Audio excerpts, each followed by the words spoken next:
Hi! I'm gonna show you how to generate a dungeon for your game. If you change the shape of elements, you will get a working hex map instead.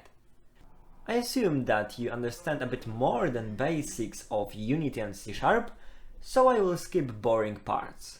For step-by-step version, check out my tutorial, which is in the description of this video. Alright, you see some colorful squares there. Those are simplified rooms of your choice.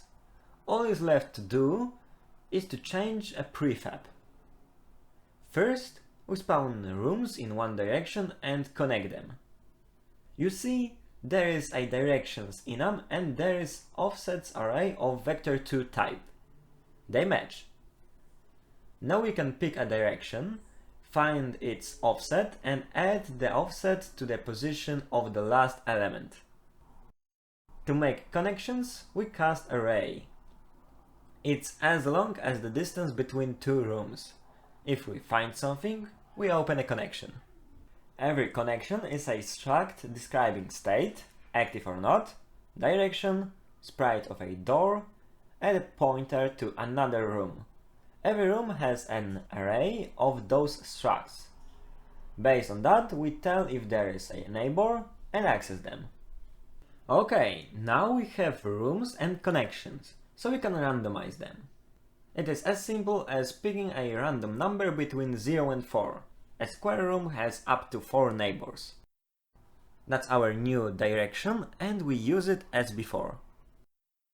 If we spawn a room on top of another one, we destroy it and act like nothing happened.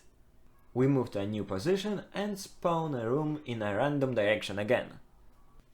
That's the core functionality.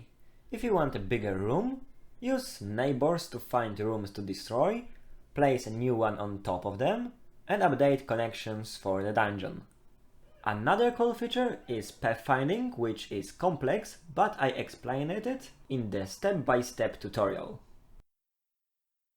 If you want to create a hex map based on all of this, create more directions and use 6 doors instead of 4.